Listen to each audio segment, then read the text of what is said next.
And this body is so fine. Now I don't remember the word that Erich used, but sometimes I use the word gosma.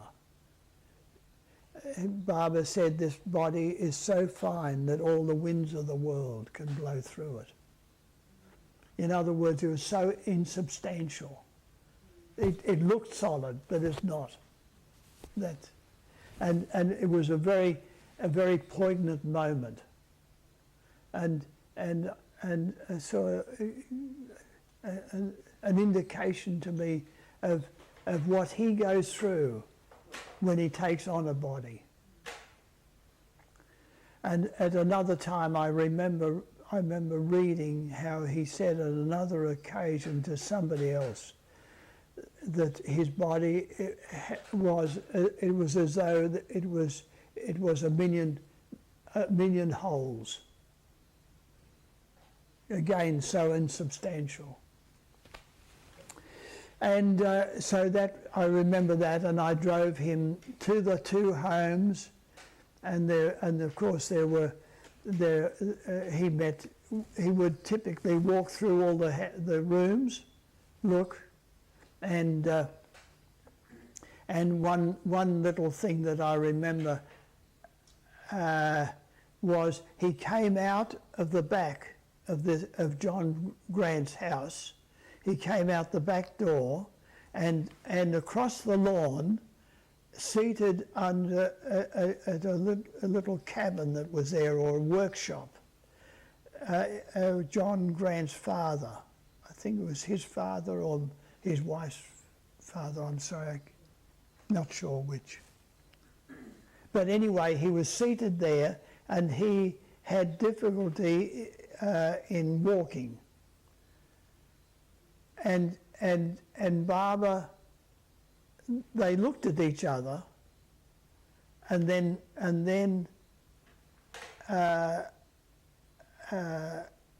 Baba, it was obviously waiting for the man, and then he started to get up, and then Baba walked and met him. In other words, when the elderly man, the father, whichever father, moved, then Baba moved. Yeah, and then after visiting the two homes, no other thing that I can remember memorable. You know, it was just Baba looking through the house and then coming out, and then I drove him down to the shore, to the coastline, and drove him along a distance along the coastline, and then back again through a forest area, and back to the house. Again, there was a period of driving that I did with Baba. And then that afternoon? And then in the afternoon, Baba suddenly announced that he would take us all to the pictures. He announced it. And so, of course, there was a flurry of excitement. What? We're all going to the pictures. But what pictures? See, and we all sort of talked amongst ourselves. None of us, we'd all been so busy preparing, none of us hadn't been to a film for the last few months, or whatever it was. As far as we were concerned, it was months. But finally somebody said, well, I've been told that the film called The Man Who Never Was a good film. We said, okay, that'll do, we'll take a chance. So we rang and booked. I don't know, probably something like near 40 seats. I'm not sure. Of course, some of the kids wouldn't have come. They were too young. So maybe it was 35 or something. Anyway, a great number of seats, and the balcony. In those days, the theatre had a balcony and then what were called the stalls. The front stalls and the back stalls, there were various prices. And we booked for the balcony, and I drove the car into a position ready for Barbara near the front door, and Barbara then came out. And again, this was another memorable scene for me and for us all, because Barbara had on what looked to me like a brand new suit. And it was a jacket, a Nehru jacket, you know, buttoned with a little collar, buttoned down, and trousers, blue-grey, a sort of wool. That's the impression that I had. But we all sort of just, we went like, because he looked so handsome. You've got no idea. I tell you, you know, he knew how to look stunning, and he did. And we sort of, everyone, we were all grouped waiting, see, for him to come out and then depart, and then the rest would get in their cars and come. And Barbara Barbara then stood in the middle before getting in the car, turned round so we could all admire his clothes. It was just like a kid, you know. Look at my clothes. Look, see. Yeah, it was so beautiful. And then I drove him in, and we went, and apparently he played with a cat that came into the foyer of the theatre while I was parking the car. And yes, again, I wasn't there, because when I came in from parking the car, I don't know where I parked it. I don't remember. I must have found a spot. And Barbara then got up, and we just trailed after him up the stairs, up the balcony.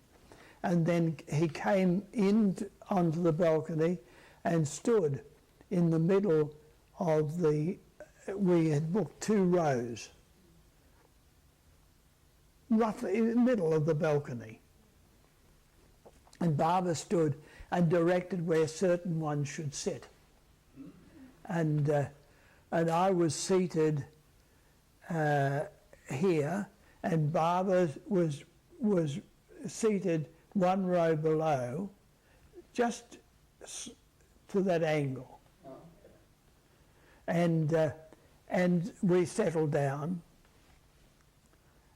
I mean, that in itself was interesting, Barbara standing there and directing where various ones should sit. And then the film began. It was, of course, the supporting film, not the main film. And the supporting film started, and all I can remember from it was on a ship, and there were cabins and people, and I lost interest after a short while. I couldn't be bothered following it. It didn't interest me, so I thought I'll close my eyes and think of Barbara. And so that's what I was doing. I was just sitting, and all of a sudden, after a few, I don't know, it might have only been a minute or two, or a few minutes, I felt a hand pat my knee, this knee, and I opened my eyes, and Barbara was looking at me, had turned around looking at me and nodding. And whether he was nodding of saying, not worth watching, I agree with you, or whether he was nodding in appreciation that I was thinking of him, I don't know. But he was nodding, and again, shortly afterwards, he got up, and we all trooped out. He just suddenly got up, and of course Erich and the Mundley got up, and we all got up with him, and that was when I didn't hear it, but Robert I think it was Robert, said that, Robert Rouse, that said that he heard two men sitting at the back of us watching this, and this was just too much. And one said to the other, "Who does he think he is? Jesus Christ?" In other words, how, you know, that was a typical Australian expression of saying, who, you know, So many people following. somebody thinking they're big enough that they should get up and then everyone else follows. Yeah. So you haven't seen the movie then? Never saw it. We never even completed the the supporting film. But obviously, Barber, it was enough for him Yeah. Do his work. to do his work. How about a cup of tea? Now, I thought, I think we can. yeah, that's enough. I've had enough. Mayor Barber specified 4 major places of pilgrimage: Mehrabad and Mehrazad in India, the Maya Spiritual Centre in Myrtle Beach, USA, and Avatar's Abode in Australia. Avatar's Abode is undisputably the major place of pilgrimage in Australia, the spiritual centre for Australia, and it could be said that Maya House is a minor place of pilgrimage. I am equally involved with both Avatar's Abode and Maya House. But such are the memories I have of beloved Barber at Maya House, and particularly in the big room, that I have a soft spot for Maya House. That is the Beacon Hill House. It was for many years the major focal point for his work in Australia. As he expressed in a cable to me on the anniversary in 1966 of his first visit to Australia, "Let Maya House be beacon to all striving to reach me. My love blessings to my dear Bill, Joan, family and all gathered for anniversary. You are mine on your birthday as always. Love, Barber." I tend to think of Maya House as his home in Australia. Brackets, he certainly spoke of feeling at home there.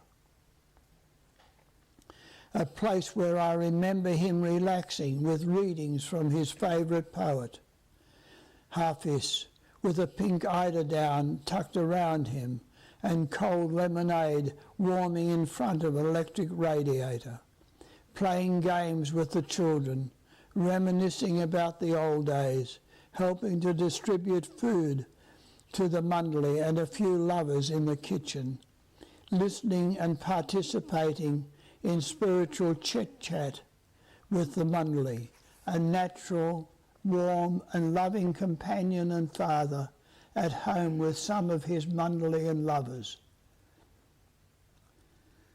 Also, Barber's visit in 1956 consolidated his family in Australia, which, despite the usual family squabbles and friction, formed the backbone for his work in this country over the years. It was just odd things that. So for me, replete with his love, so ended Barber's first visit to Australia. What had it meant for me? First and foremost, that all in my immediate family, except my sister, despite her spiritual yearnings and dreams of Barber, had come into physical contact with God in human form. Gradually, over the succeeding years, the life of each became more and more channeled and moulded at all levels, with Barber's direct guidance. Secondly, his visit established, at least until his next advent, our home as a place of pilgrimage, a place about which some years later Barber said, "Do whatever you will with the house," meaning alterations, repairs, etc. "Nothing will ever destroy my presence there," and so on. Anyway, there are various things that And then I talked about other things. So what happened after you guys moved out of movie theatre? Oh, so then I drove him. Yes, and I drove Barbara. I got the car back. Barbara got in, and I drove him up and down the main streets of Sydney. Oh, You know how they're George. Pitt Street, George Street, Pitt Street, Castlereagh, and then drove him back. Did you like Sydney? Yes, my impression was that's why I said that he felt at home there. Here, to It me, wasn't just Mayor House, but he liked Sydney. he liked Sydney. Yeah, that was the impression I had. That it was that he was much more relaxed and as it were at home in Sydney and Mayor House. But that's how it's just my impression. But to me, Avatar's abode where he was much more serious and directive and making it very plain that don't say that you love me unless you're prepared to obey me. And to me, Avatar's abode is like Mehrabad, and Mayor House is like Mehrazad, where Barbara is at home. Oh, yeah. Yeah. And I don't think there was any other things, but are there any questions? I mean, No, what happened after the departure and Yeah. how? well, then, yes, okay. So we, of course, we came back to Beacon Hill, and then again, early evening. Barbara always, my experience with Barbara was that he was always very early for flights, sort of like roughly perhaps 2 hours. Wow. Even without security checkups. Yes. Yes.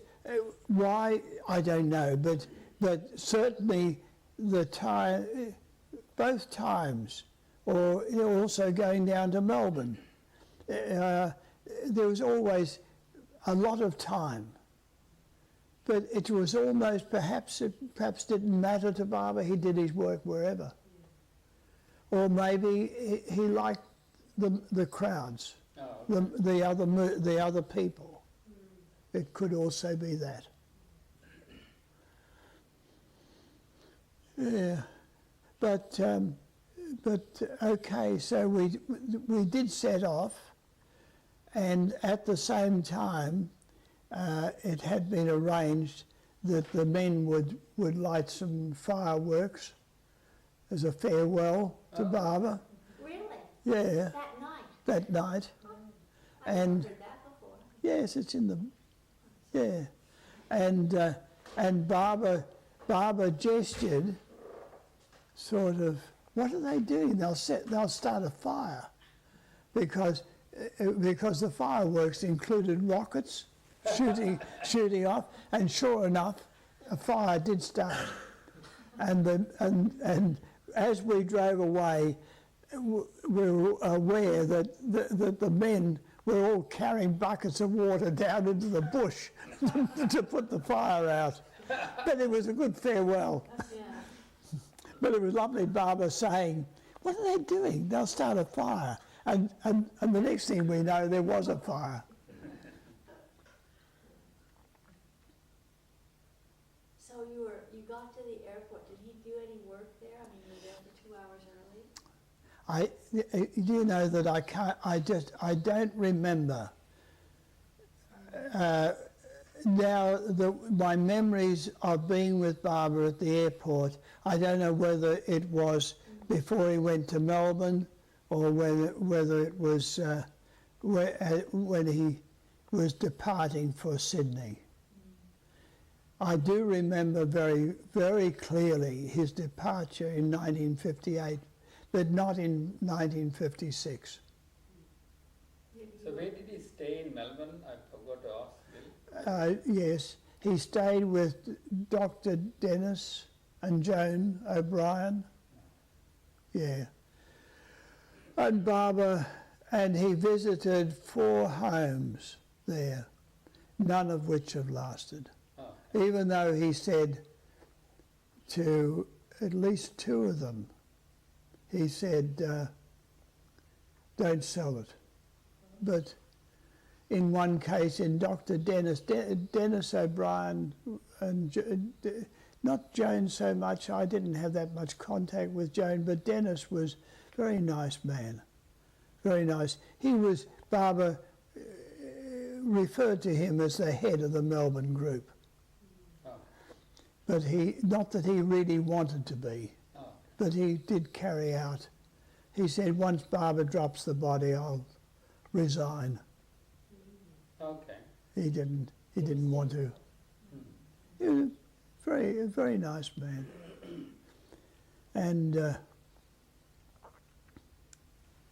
And unfortunately, or you could say, not meant to be, but his son became they're Roman Catholic, Irish background, Roman Catholic, and his son became a priest and was vehemently against Barbara. And so, of course, the house was promptly sold by the son when the parents died.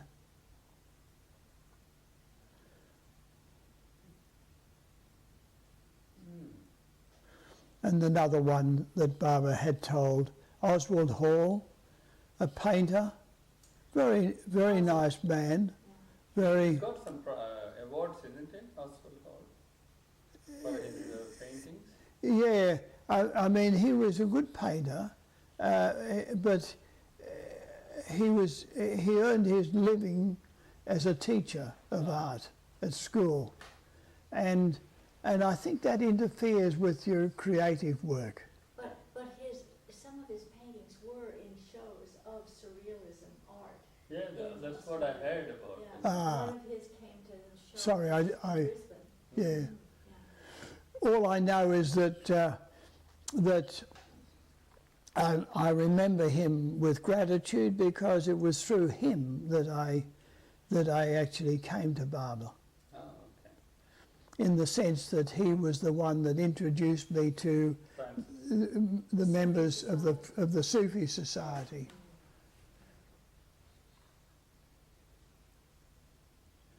Yeah, so actually, unless there's something I've forgotten. Well, how about since we still have a little bit more time, anything happened in between 56 and 58, you know?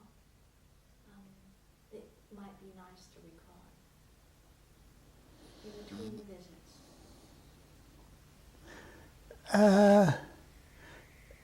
The only thing I know is that, of course, that I continued. I think I may have done another booklet. You know, I did writing. I prepared booklets over the years to distribute. Francis was still living in the house with you. Francis was still living in the house, but he did depart after a year or so, and sort of went into a retreat, you could say, in the process of writing Stay With God. So where did he live then? Up in the hill, in the Blue Mountains. I didn't know that. Yeah, for a period. So was that between 56 and 58? Yes, yeah. Otherwise, we also did try, because once Barbara had come, we became very conscious that the Beacon Hill house could not be a major centre. There wasn't enough grounds. There were no grounds to build you know, cottages or and so forth. The house, there'll be a limit to the extent to which we could enlarge it. So Francis and I did do trips up north into northern New South Wales looking for suitable places. Did Baba suggest you go up there? No, we automatically, we both, yes, you could say that we automatically thought in terms of north rather than south. Because it was warmer? Yes, yes, I think so. That could be it. I'm sorry, I don't know. I don't recall it. Yeah, I don't recall us talking about it, but I know that what we did. I'm very glad that you did that. If you bought in Tasmania, I wouldn't have been. Sorry. Yeah, exactly. Miserable Baba Sahib. And quite frankly, from a personal point of view, I'm delighted too, because to me, the further I get away from Melbourne, the warmer and freer and more natural I feel. Melbourne is much more intellectual. I think I probably sold more books down there than elsewhere, but it's not the same place. There wasn't the coming together, and there wasn't the naturalness.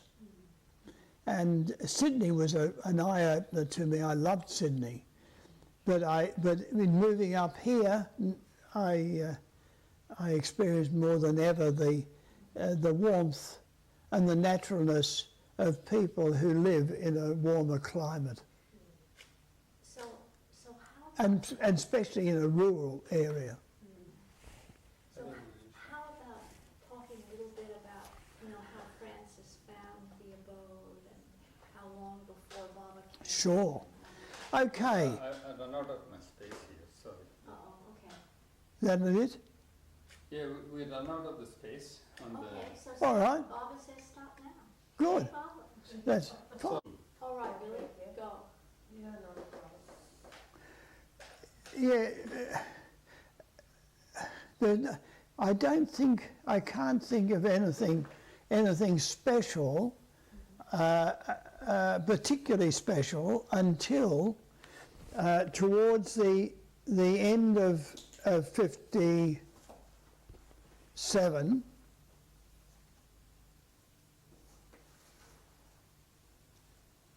Oh, I'm sorry. Yes, there was.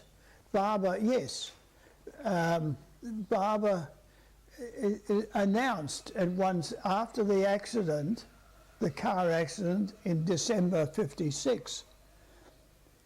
And Baba had recovered and despite what the doctors had said, was walking again. So what did doctors say? The doctors said that he wouldn't walk again, but he said, I will. Yeah. Erich must have gone through, it must have been absolutely terrible for Erich. This is a whole different subject, of course.